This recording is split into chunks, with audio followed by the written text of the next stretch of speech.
America కేంద్రంగా అంతర్జాతీయ రాజకీయాల్లో గత వారం రోజులుగా చోటు చేసుకుంటున్న సంఘటనలు ఆందోళనకరంగా మారాయి. 2025 సంవత్సరం మొత్తం అనేక యుద్ధాలతో ప్రపంచవ్యాప్తంగా అనిశ్చిత నెలకొనగా 2026 నూతన సంవత్సరం ప్రారంభంలోనే అమెరికా వెనిజులాపై దాడి చేసి మరో తాజా ఘర్షణకు ఆజ్యం పోసింది. వెనిజులా, గ్రీన్లాండ్, ఇరాన్, కొలంబియా దేశాలతో అమెరికా పెంచుకుంటున్న ఉద్రిక్త వాతావరణ పరిస్థితులు మొదలగు అంశాలను మీకు అందించే ఈ వారం వసుదైక కుటుంబం కార్యక్రమానికి స్వాగతం.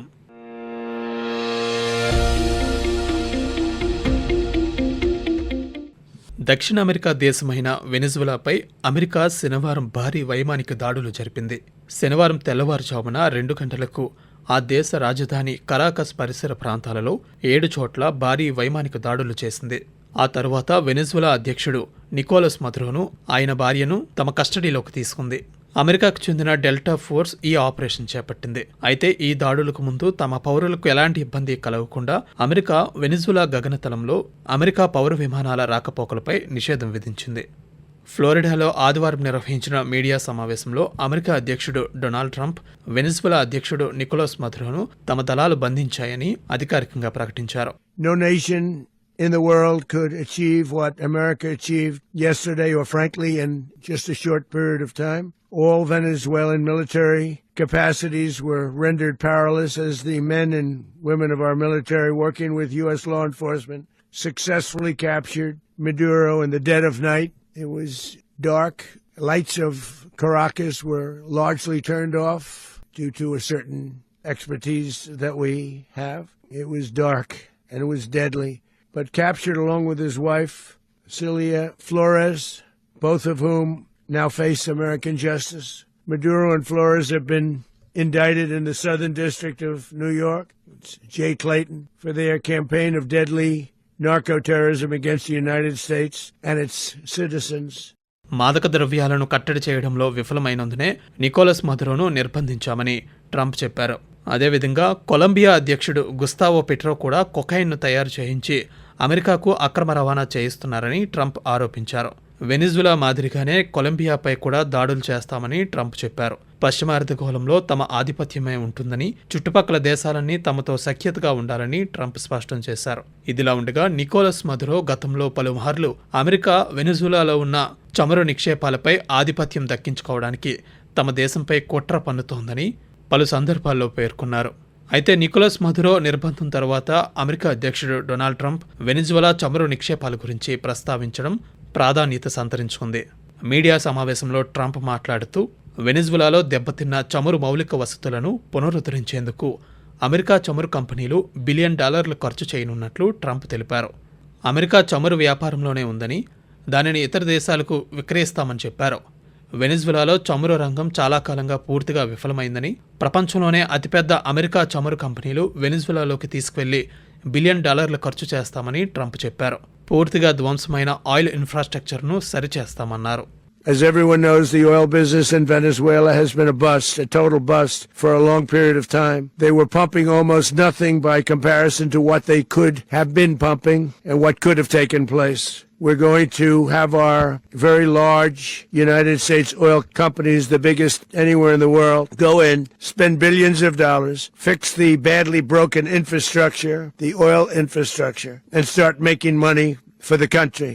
And we are ready to stage a second and much larger attack if we need to do so. So we were prepared to do a second wave. We needed to do so. We actually assumed that a second wave would be necessary, but now it's probably not. The first wave, if you'd like to call it that, the first attack was so successful, we probably don't have to do a second, but we're prepared to do a second wave, a much bigger wave, actually. ఇక Venezuela అధ్యక్షుడు Nicholas మదురోను America బలగాలు arrest చేసిన తర్వాత Venezuela దేశ ఉపాధ్యక్షురాలైన Delcy Rodrigues తాత్కాలిక అధ్యక్షురాలిగా బాధ్యతలు స్వీకరించారు. సోమవారం మధ్యాహ్నం వెనిజులా జాతీయ అసెంబ్లీలో జరిగిన కార్యక్రమంలో డెల్సీ రోడ్రిగెస్ ప్రమాణ స్వీకారం చేశారు. ఈ సందర్భంగా మాట్లాడుతూ తమ దేశ అధ్యక్షుడు నికోలస్ మదురోను ఆమె సతీమణిని అమెరికా అపహరించిందని ఆరోపించారు. ఇది ప్రజాస్వామ్యంపై, తమ దేశ సార్వభౌమత్వంపై జరిగిన దాడి అంటూ వ్యాఖ్యానించారు. తప్పనిసరి పరిస్థితుల్లో బాధ్యతలు స్వీకరిస్తున్నానని చెప్పారు. వెనిజులాపై అమెరికా చేసిన దాడులను రష్యా, ఇరాన్, కొలంబియా, మెక్సికో ఖండించాయి. నికోలస్ మదురో అరెస్టును లాటిన్ అమెరికా సార్వభౌమత్వంపై దాడి అని, అమెరికా చర్యల వల్ల మానవతా సంక్షోభం సంభవిస్తుందని కొలంబియా అధ్యక్షుడు గుస్తావో పెట్రో అన్నారు. వెనిజులాపై అమెరికా వైమానిక దాడులు సైనిక దురాక్రమణ కిందకే వస్తాయని, విధ్వంస చర్యలకు తావు లేకుండా విదేశీ సైనిక జోక్యం లేని విధంగా వెనిజులా తమ సొంత భవిష్యత్తును నిర్ణయించుకునే హక్కు కలిగి ఉండాలని, పరిస్థితి మరింత దిగజారకుండా సంప్రదింపుల ద్వారా సమస్యను పరిష్కరించుకోవాలని రష్యా స్పందించింది. వెనిజులాలో జరుగుతున్న పరిణామాల పట్ల భారత్ తీవ్ర ఆందోళన చెందుతోందని విదేశాంగ మంత్రి డాక్టర్ ఎస్ జయశంకర్ అన్నారు. అమెరికా, వెనిజులా ప్రభుత్వాలు చర్చలు జరిపి ప్రజల శ్రేయస్సు, భద్రతకు ప్రాధాన్యతనివ్వాలని కోరుతున్నట్లు స్పష్టం చేశారు. వెనిజులాపై అమెరికా జరిపిన ఈ దాడుల్లో మొత్తం 56 మంది సైనికులు మరణించారు. వెనిజులాకు చెందిన 24 మంది మృతి చెందినట్లు అక్కడ ప్రభుత్వం ప్రకటించింది. దీంతో పాటు వెనిజులాలో పనిచేస్తున్న క్యూబాకు చెందిన 32 మంది సైనిక, పోలీసు అధికారులు సైతం ఈ దాడుల్లో ప్రాణాలు కోల్పోయారని క్యూబా ప్రభుత్వం సోమవారం ప్రకటించింది. ఓవైపు వెనిజులాతో ఘర్షణ వాతావరణం కొనసాగుతున్న తరుణంలో అమెరికా జాతీయ భద్రతా ప్రయోజనాల దృష్ట్యా గ్రీన్లాండ్ను స్వాధీనం చేసుకోనున్నామని White House press secretary Karoline Leavitt బుధవారం మీడియాతో మాట్లాడుతూ చెప్పారు. గ్రీన్లాండ్ను స్వాధీనం చేసుకోవడం తమకు అత్యంత అవసరమని, గ్రీన్లాండ్ అంశం అమెరికా భద్రత విషయంలో చాలా కీలకమని తమ దేశ అధ్యక్షుడు డొనాల్డ్ ట్రంప్ భావిస్తున్నారని చెప్పారు. అవసరమైతే సైనిక చర్యకు కూడా వెనుకాడబోమని ఆమె స్పష్టం చేశారు. ఆర్కిటిక్ ప్రాంతంలో రష్యా, చైనా వంటి ప్రత్యర్థులను నిరోధించడానికి ఇది అత్యంత కీలకమన్నారు. డెన్మార్క్లో భాగమైన గ్రీన్లాండ్ను స్వాధీనం చేసుకోవాలన్న అమెరికా వ్యాఖ్యలకు డెన్మార్క్ ప్రధానమంత్రి జెన్స్ ఫ్రెడరిక్ నిల్సన్ ఘాటుగా స్పందించారు. గ్రీన్లాండ్ను ఆక్రమించుకోవాలని అమెరికా ఎలాంటి చర్యలకు దిగినా తీవ్ర పర్యవసానాలను ఎదుర్కోవాల్సి ఉంటుందని హెచ్చరించారు. గ్రీన్లాండ్ను స్వాధీనం చేసుకోవాలనే ఆలోచనలు పక్కన పెట్టి తమతో ఉన్న దీర్ఘకాలిక సంబంధాల పునరుద్ధరణపై అమెరికా ప్రభుత్వం దృష్టి సారించాలని హితవు పలికారు. తమ దేశంలోని గ్రీన్లాండ్ను అమెరికా స్వాధీనం చేసుకుంటే నాటో సైనిక కూటమి ఉనికి ముగిసిపోతుందన్నారు. నాటో కూటమిలో ఉన్న తమ దేశంపై సైనిక దాడి చేయాలని అమెరికా నిర్ణయించుకుంటే కూటమికి సంబంధించిన భావనే ముగిసిపోతుందని ఆమె పేర్కొన్నారు. గ్రీన్లాండ్తో కూడిన ఆర్కిటిక్ ప్రాంత భద్రత, శాంతి, స్వేచ్ఛలను డెన్మార్క్, యూరోపియన్ యూనియన్ దేశాలు పరిరక్షించుకుంటాయని స్పష్టం చేశారు.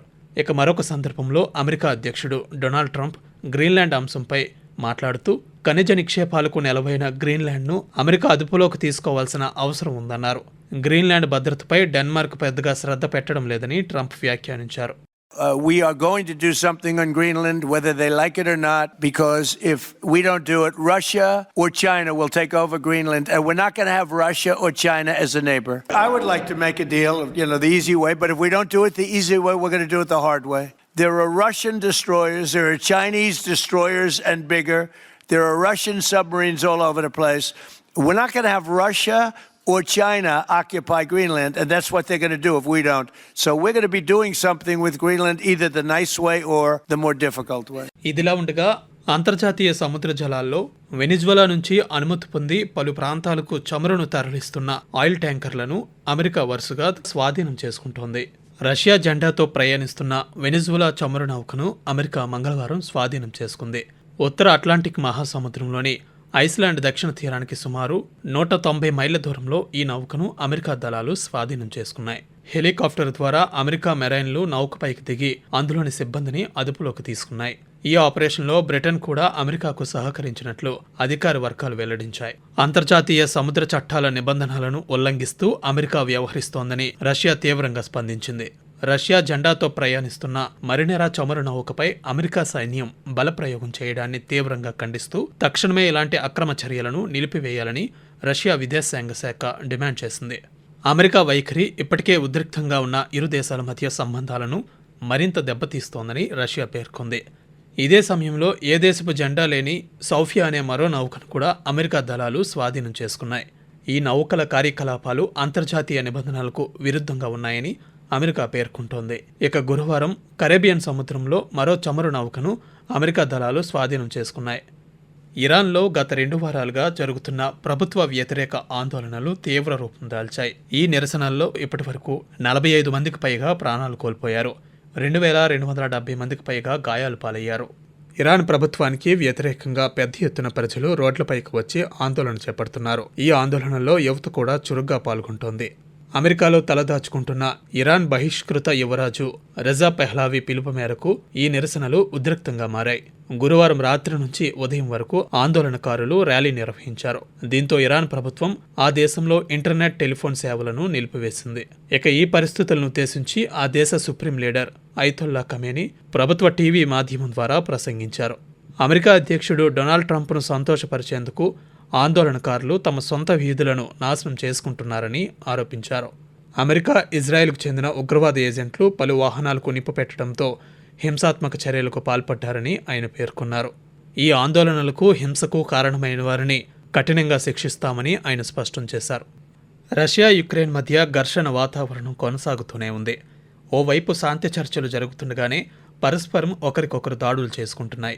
ఇటీవల రష్యా అధ్యక్షుడు వ్లాదిమిర్ పుతిన్ నివాసాన్ని లక్ష్యంగా చేసుకుని యుక్రెయిన్ డ్రోన్లతో దాడులు నిర్వహించిందని రష్యా ఆరోపించింది. ఈ నేపథ్యంలో ప్రతీకార చర్యగా రష్యా తమ అత్యాధునిక ఆయుధమైన ఒరెష్నిక్ మిసైల్తో యుక్రెయిన్పై దాడి చేసింది.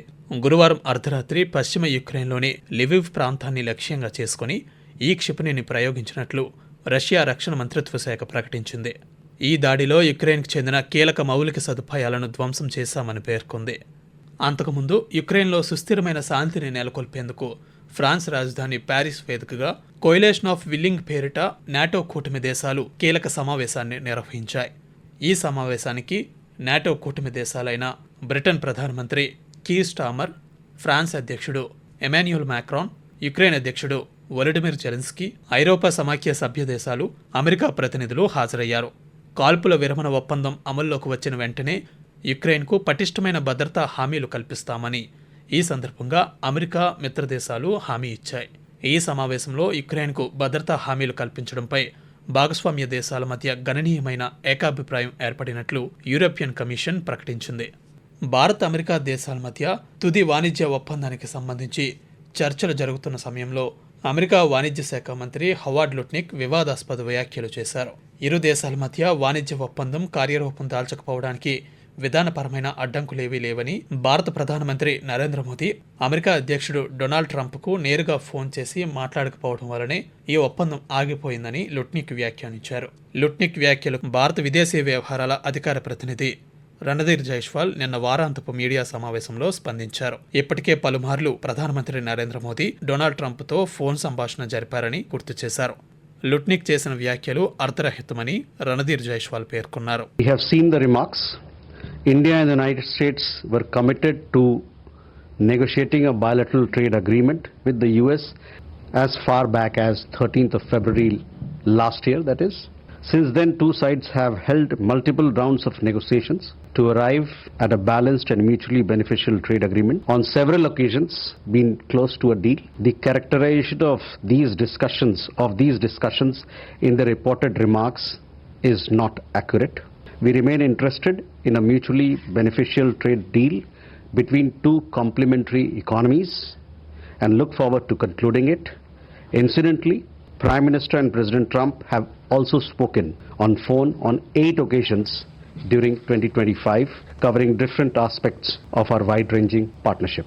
అదేవిధంగా రణధీర్ జైస్వాల్ సాక్ష్యం వ్యాలీపై ఇటీవల చైనా, పాకిస్తాన్ చేస్తున్న చర్యలపై స్పందిస్తూ Shaksgam Valley is Indian territory. We have never recognized the so-called China-Pakistan boundary agreement that happened in 1963. We have consistently maintained that the agreement is illegal and invalid.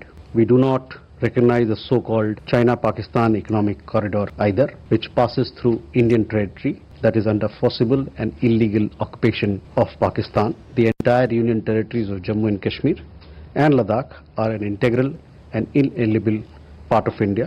This has been clearly conveyed to Pakistani and the Chinese authorities several times. We have consistently protested with the Chinese side against attempts to alter the ground reality in Shaksgam Valley. We further reserve the right to take necessary measures to safeguard our interests. ఇప్పటి వరకు ఈ వారం రోజుల్లో జరిగిన అంతర్జాతీయ వార్తా విశేషాలను మీకు అందించే వసుదైక కుటుంబం కార్యక్రమాన్ని విన్నారు. రచన మరియు వ్యాఖ్యానం డివి సత్యనారాయణ. సమర్పణ ప్రాంతీయ వార్తా విభాగం, ఆకాశవాణి విశాఖపట్నం కేంద్రం. వెలువడింది ఆకాశవాణి విజయవాడ కేంద్రం నుండి.